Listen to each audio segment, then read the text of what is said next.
Haleluya, haleluya. Kami menyambut keluarga pelaut di Voice of Sea Service. Kalian bekerja keras di dek, di ruang mesin, di dapur, dan tugas navigasi bukan? Kalian yang menyembah Tuhan meskipun dalam kondisi di kapal yang sulit adalah orang-orang yang setia kepada Tuhan. Banyak berkat di dalam nama Tuhan Yesus yang akan kalian alami atas kerja keras kalian. Kalian yang datang untuk beribadah hari ini adalah orang-orang yang percaya bahwa Tuhan telah memberi kita kesempatan untuk bertobat melalui Yesus Kristus dan memungkinkan kita untuk hidup sebagai umat Tuhan yang kudus dan yang berkenan. Dulu hidup kita tanpa Tuhan berada di dalam bau kegelapan. Kita bingung mengetahui arah tujuan hidup kita dan kita nggak tahu apa yang menjadi kepuasan hidup kita. Dan kita pun juga sulit untuk menemukan harapan dalam hidup ini dahulu sebelum kita percaya kepada Yesus. Namun mereka yang percaya kepada Yesus sebagai Tuhan, sebagai Kristus, sebagai penguasa sejati kehidupan mereka, mungkin mereka nggak kaya secara dunia, tetapi ada rasa syukur yang mengalir dengan tenang dalam hati mereka. Bahkan mereka tidak tahu bagaimana hidup. Mereka dapat menemukan arah hidup mereka dengan firman Tuhan. Mereka adalah orang-orang yang beriman dan yang menaruh seluruh kehidupannya dan seluruh pengharapannya hanya kepada Yesus. So, jadi kehidupan iman kepada Tuhan bukan hanya keyakinan agama ya, tapi sebenarnya diterapkan dan dipraktikkan dalam hidup kita ini dan tentunya langsung terwujud dalam kehidupan kita sehari-hari. Ini bukan harapan untuk kenyamanan terhadap realitas atau keyakinan opsional dalam keselamatan setelah kematian, bukan ya. Tetapi kehidupan sebagai umat Tuhan di bumi ini hari ini disebut sebagai iman kita yang hidup. Dan saya mau katakan kepada rekan-rekan semuanya, kita membutuhkan iman seperti ini. Ketika sebuah kapal bergerak maju, tentunya rutenya digambar di peta. Dengan kata lain, ini menunjukkan jalur terbaik bagi kapal itu untuk melanjutkan ke tujuan berikutnya. Sungguh luar biasa bahwa kita mengikuti jalur itu ribuan mil jauhnya. Pelabuhan tujuan kapal akan muncul. Jadi para navigator tentunya akan melihat menavigasi sepanjang garis jalur itu. Tidak ada yang akan mengabaikan garis jalur itu dan melanjutkan sembarangan hanya karena mereka tidak dapat melihatnya. Karena mereka memiliki keyakinan pada garis jalur tersebut. Keyakinan ini sangat diperlukan juga dalam kehidupan nyata kita. Satu garis yang kita ikuti dengan iman. Hal yang sama berlaku untuk hidup kita sebagai orang percaya dan sebagai orang yang menyembah Tuhan. Ini adalah kehidupan yang dijalani sebagai umat Tuhan. Definisi surga dalam Alkitab adalah sebagai berikut. Itu mengacu kepada kehidupan di mana benih firman Tuhan masuk ke dalam hati kita, lalu bertunas dalam hidup kita, bahkan menjadi pohon. Dan setelah itu benih firman Tuhan itu akan bertumbuh dan menghasilkan buah, bahkan buah yang banyak.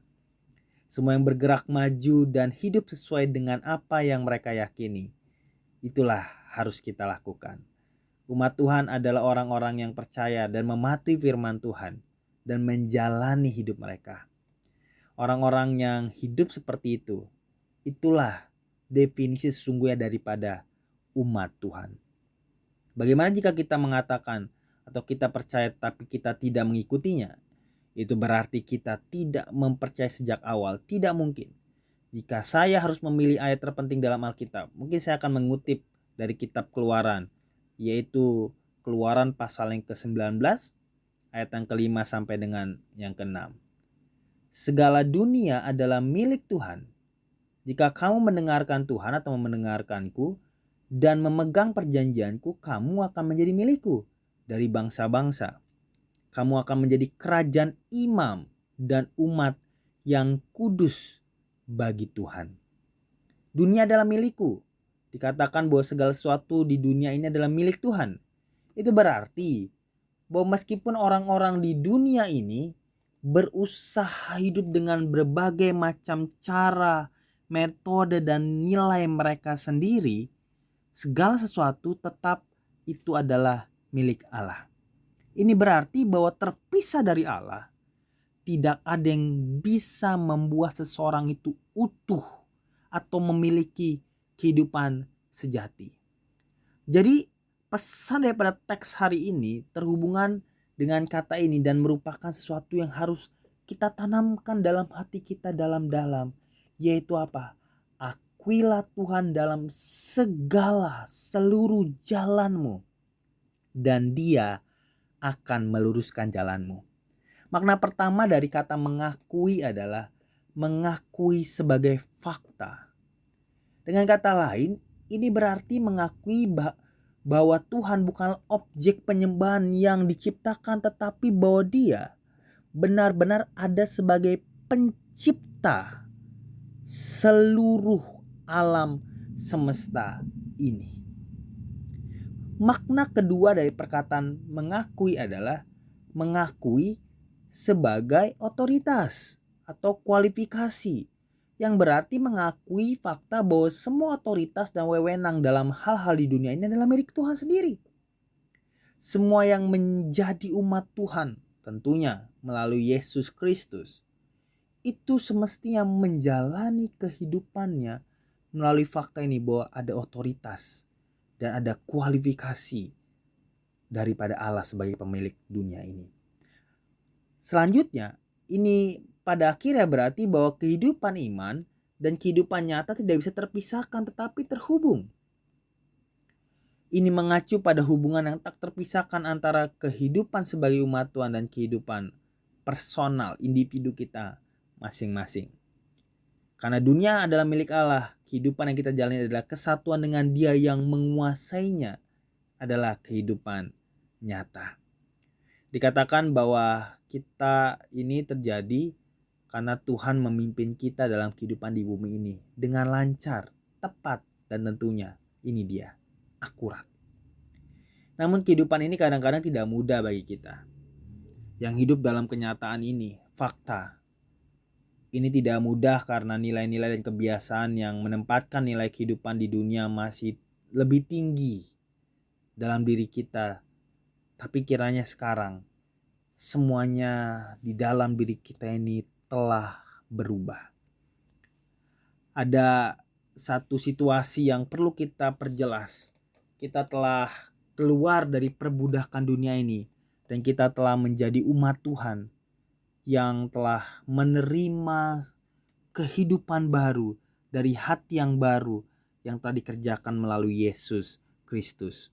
Sekarang alih-alih hidup dengan cara dunia lama, tersesat dan berada dalam kegelapan serta mengetahui harapan sejati, kita telah menjadi orang yang mengerti tujuan sejati hidup ini melalui Yesus Kristus. Jadi sekarang kita tidak menjadi orang yang memiliki hak istimewa untuk hidup sebagai umat Tuhan daripada hidup seperti sebelumnya.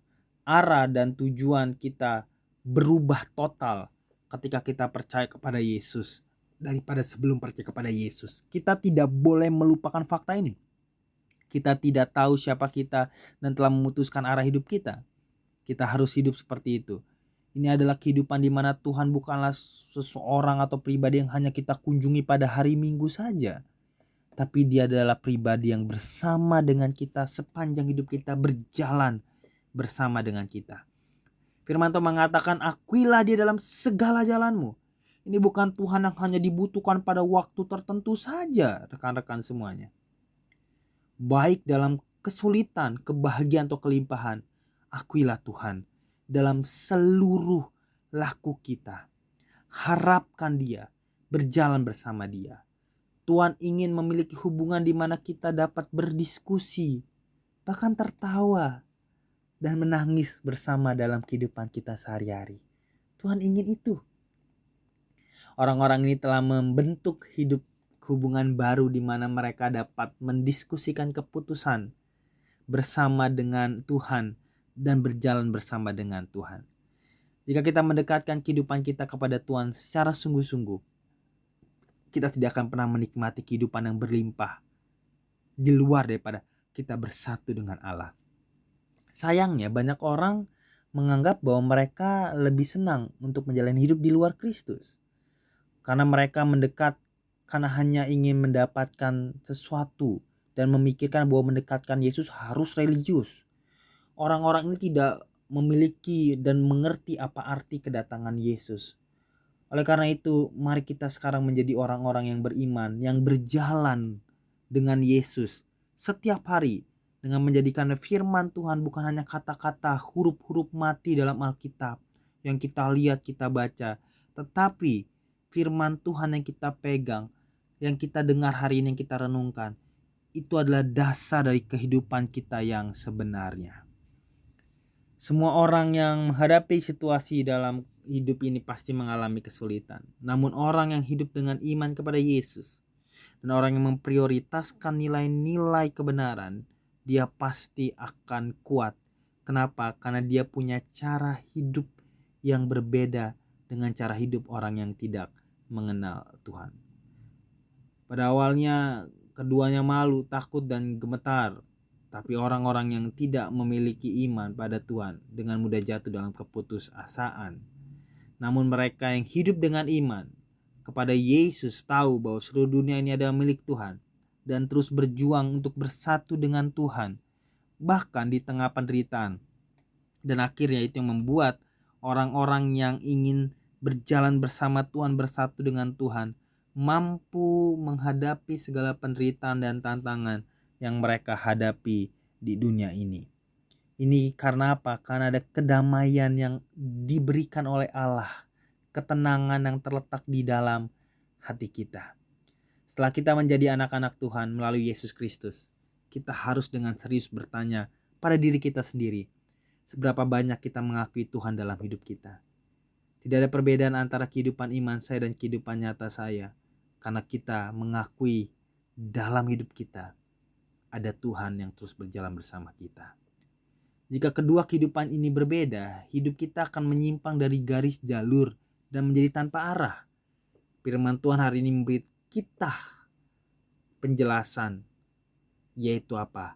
Akuilah Tuhan dalam segala jalanmu, seluruhnya, dan Dia akan meluruskan juga seluruh jalanmu. Kiranya firman Tuhan yang sederhana ini memberkati saudara semuanya untuk mengerti akan jalan hidup kita yang dimana kita harus terus bergantung kepadanya, bahkan bersatu dengan Tuhan dalam seluruh kehidupan kita. Mari kita bersatu dalam doa. Bapa yang baik, kami hari ini telah mendengar firman-Mu. Kami harus belajar bersatu dengan Engkau, bahwa tidak ada kehidupan yang berbeda antara iman kami dengan kenyataan kami hari-hari ini. Kiranya ketika kami mengalami kesulitan, kami bukan marah dengan fakta yang ada, tapi justru kami semakin berharap kepada Tuhan, semakin bersatu dengan Tuhan, semakin dekat dengan Tuhan, semakin melekat dengan Tuhan, sehingga apa yang menjadi hati Tuhan menjadi hati kami. Apa yang menjadi ketenangan, damai sejahtera yang Allah berikan ada dalam hati kami. Sehingga di dunia yang sulit, dunia yang gak mudah ini, apalagi kami sebagai seorang yang bekerja di kapal, yang terkadang kami sendiri, terkadang kami lonely, tapi kami percaya kami tetap kuat. Bukan karena kuat gagah kami, tapi karena ada Yesus yang sudah bersatu dengan kami, menguatkan dan menolong kami. Tuhan, kami rindu terus bersekutu dengan-Mu Tuhan. Inilah doa kami bawa kepadamu Tuhan. Di dalam nama Yesus Kristus. Haleluya. Amin.